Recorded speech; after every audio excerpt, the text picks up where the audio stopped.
कथा भगवान श्री कृष्ण ने कहा कि किस प्रकार जीवात्मा काम वासना से आसक्त होता है। राधे राधे। जैसा मैं तब मैं नीतू पंडित यूट्यूब चैनल सबका स्वागत करती हूँ। इस प्रसंग का वर्णन श्रीमद् भगवद गीता मिलता है। भगवान श्री कृष्ण समझाना चाहते हैं कि हर व्यक्ति या हर जीव काम वासना में रहता है, लेकिन काम वासना मनुष्य अगर सीमित रखे या जीवात्मा सीमित रखे तो वह ईश्वर को अर्पित और समर्पित होता है, वह जन कल्याण के लिए होता है। लेकिन जो लोग काम वासना को अपने भोग और विलास के लिए इस्तेमाल करते हैं, उसमें लिप्त रहते हैं, उनका तो विनाश हो ही जाता है।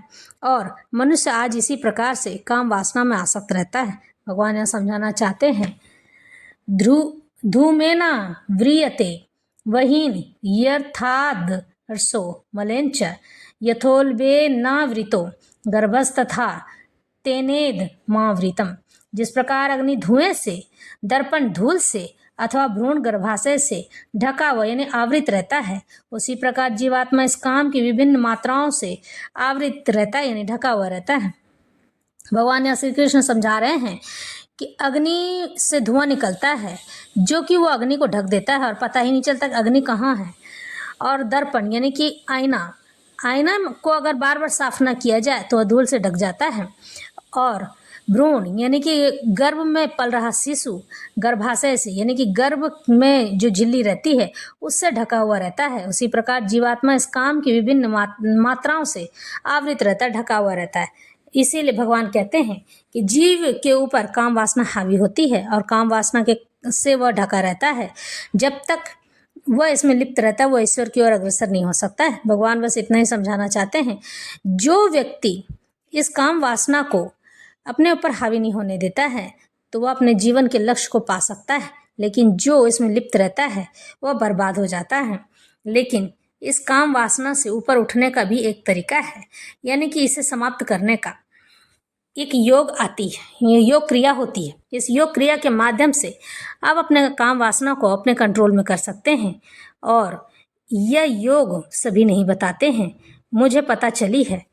आपके कमेंट से हमें बताएंगे कि आप इससे ऊपर उठना चाहते हैं। अगर आप ऐसा कहेंगे तो मैं अगले वीडियो में इसे या शॉर्ट वीडियो में ज़रूर डाल दूंगी, आप इसे देखिएगा अवश्य, लेकिन कमेंट आएगा तभी। उसके बाद भगवान श्री कृष्ण यहाँ समझाना चाहते हैं, भगवद गीता में इस बात को कहना चाहते हैं कि किसी भी प्रकार से किसी भी मनुष्य को काम वासना से सदा सर्वथा ऊपर उठकर रहना चाहिए, क्योंकि यह बड़ा ही मुश्किल का कार्य है। लेकिन जो लोग मुझे अपने आप को अर्पित और समर्पित कर देते हैं तो मैं उनकी सहायता करता हूँ। किसी भी नाम को आप बराबर तरीके से जपते रहते हैं या कोई भी नाम, जैसे राम राम है, राधा राधा है, या फिर कुर्सी कुर्सी ही 10 बार ले लीजिए तो वह बात सिद्ध हो जाती है।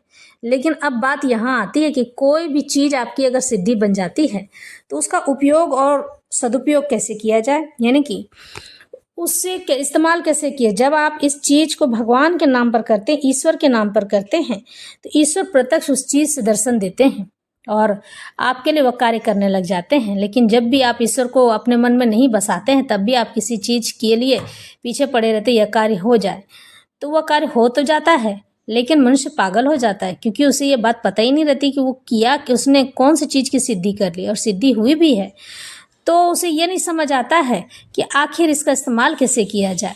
ईश्वर को कभी भी, अगर आपने सात्विक पूजा उपासना की है तो ईश्वर को कभी भी सिद्धि के तौर पे नहीं कहना चाहिए, क्योंकि वो एक सिद्धि नहीं है, वो तो ईश्वर हैं जो आपसे प्रेम करते हैं, जो आपने ईश्वर के नाम को इतना भज लिया है, इतना उनका गुणगान कर लिया है कि वो प्रत्यक्ष आने के लिए आपके पास तत्पर हैं। इसी तरह से जीव को काम आसक्ति से दूर रहने के लिए अपने आप को ईश्वर को समर्पित कर देना चाहिए। हमारा जीवन काम वासना पर ही आधारित है, काम वासना से ही ढका रहता है। वैसे हमारे जीवन में रहन सहन और खान पान का बड़ा महत्व है। आप जिस तरह का भोजन करते हैं उस तरह के गुण आपके जीवन में आ जाते हैं। जिन लोगों के साथ जिस तरह से आप रहते हैं, जिस संगत में रहते हैं, उस संगत के गुण आपके में आ जाते हैं। लेकिन कहते हैं कि जिस प्रकार से आप जिन लोगों के सोच विचार वाले लोगों के साथ रहेंगे, उस प्रकार से ही आपके जीवन में उसी प्रकार का ही आपका व्यवहार हो जाएगा। इसलिए कहते हैं ना कि भोजन सोच समझ कर सबका खाना चाहिए, सब जगह का भोजन नहीं करना चाहिए, सभी लोगों के साथ उठना बैठना नहीं चाहिए, क्योंकि जो शिकायती हैं दिन रात शिकायत करते रहते हैं, बस वो शिकायत ही करते रह जाएंगे। ना अपना भला सोच सकते हैं और ना ही सब सामने वाले को भला का रास्ता दिखा सकते हैं। इसलिए भगवान कहते हैं अपने जीवन में इन चीज़ों से जब दूर हो जाओगे ना, काम वासना अपने आप ही सताना बंद कर देगी। भगवान कहते हैं कि किसी भी कार्य को मुझे अर्पित और समर्पित कर दो। जब तुम मुझे इस कार्य को अर्पित और समर्पित कर दोगे तो मैं कभी भी तुम्हारे लिए बुरा नहीं होने दूंगा। मेरे भक्तों का मैं कभी विनाश नहीं होने देता हूँ और मैं तुम्हें राह दिखाऊंगा। भगवान कहते हैं कि आवृतम ज्ञान मेतेन ज्ञानिनो नित्य वैरिनाम काम रूपेण कौन्तेय दुष्पूरेणान लेन च। इस प्रकार ज्ञान में जीवात्मा की शुद्ध चेतना उसके काम रूपी नित्य शत्रु से ढकी रहती है, जो कभी भी तुष्ट नहीं होती है और अग्नि के समान जलता रहता है। जिस मनुष्य के शरीर में काम वासना बहुत सताती है वह उसमें ही लिप्त रहता है और इसी के बारे में दिन रात सोचता रहता है। जब भी वह ईश्वर का चिंतन मनन करेगा या किसी भी प्रकार की बात करेगा तो उसके बातों में, उसके व्यवहार में, उसके काम में काम आसक्ति दिखाई देगी और वह गंदे विचार वाला व्यक्ति होगा, गंदी बातें करेगा। वह सोचेगा किस प्रकार से मुझे कोई स्त्री मिल जाए तो मैं उससे भोग कर सकूं। काम वासना में रहकर वह काम आसक्ति के वशीभूत होकर वो खुद तो जलता ही है, अपने आप को पूर्ण रूप से जलाता भी रहता है और इस चीज़ से वह बाहर भी नहीं आना चाहता है। इस चीज़ से बाहर निकलने का मात्र एक साधन है, या तो या आप योगाभ्यास कीजिए या फिर आप ध्यान मग्न हो जाइए। ईश्वर को अपने आप को समर्पित कर दीजिए, ईश्वर का चिंतन कीजिए। और यह काम बड़ा ही मुश्किल का है। यह काम तो एक अच्छे गुरु के माध्यम से ही किया जा सकता है।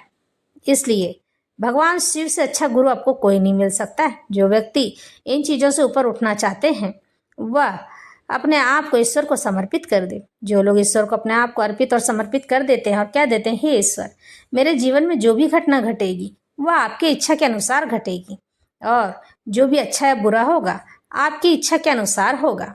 मैं कभी भी किसी भी कार्य का श्रेय नहीं लेना चाहता हूँ। इस तरह से ईश्वर से प्रार्थना हर रोज करनी चाहिए। ब्रह्म मुहूर्त में जागना चाहिए। नियम और अनुशासन का पालन करना चाहिए। हमें गंदे वीडियोस कम से कम देखने चाहिए।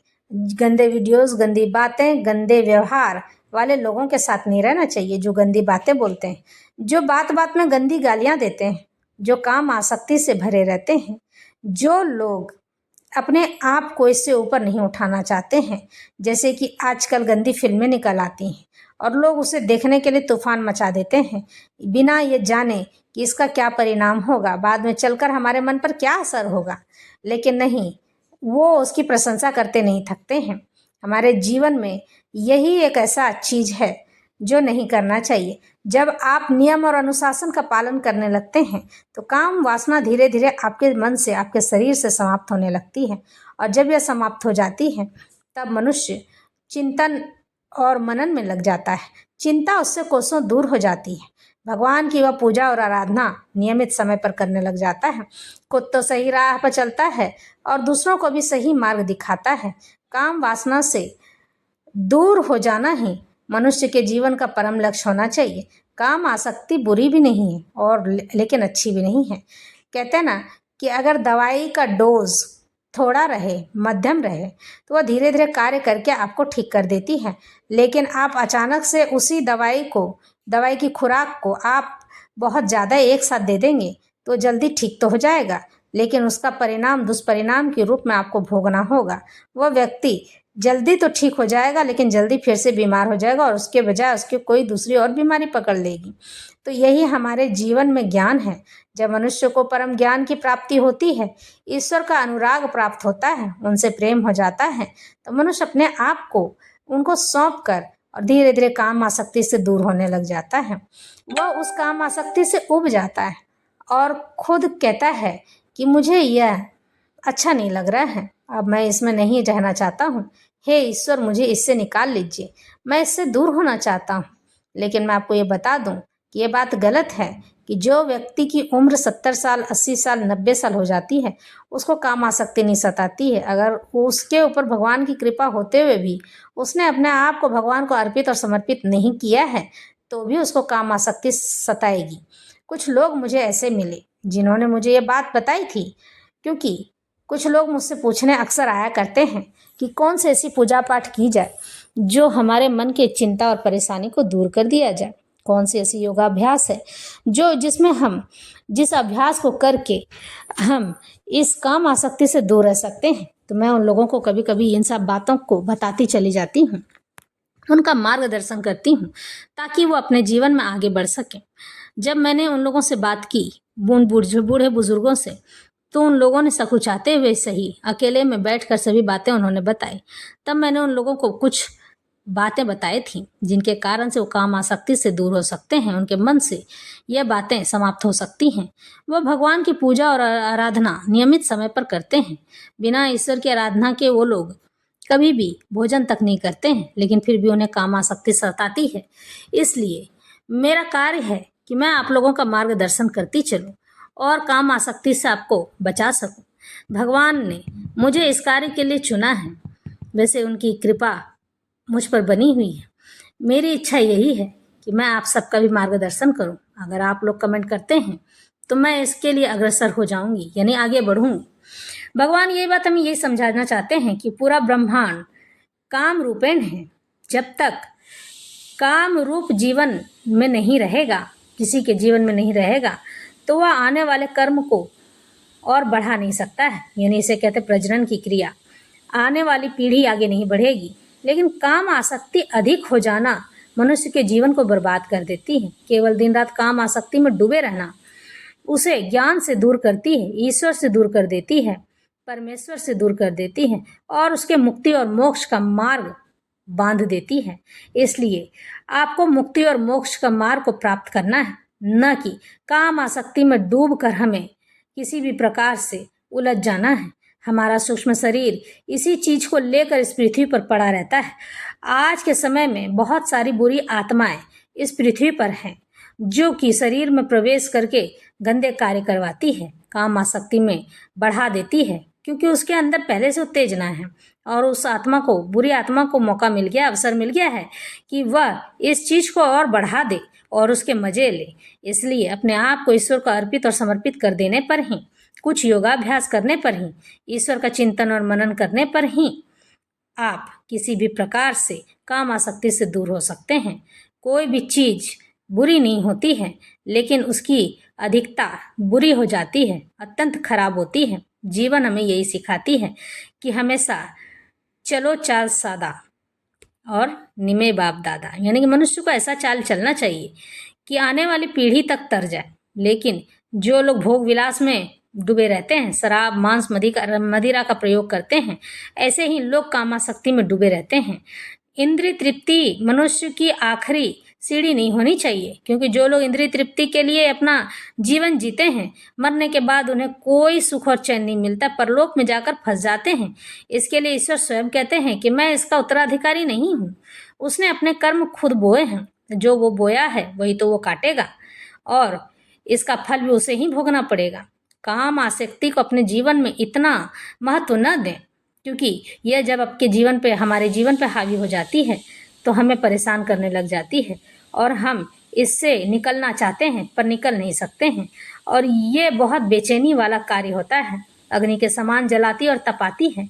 भगवान कहते हैं कि मैं हर पल तुम्हारे साथ हूँ, मुझे याद करो तो सही, मैं हर पल तुम्हारी सहायता करूँगा, मुझे भजो तो सही, मैं तुम्हें डूबने नहीं दूंगा, मेरी ओर देखो तो सही। राधे राधे।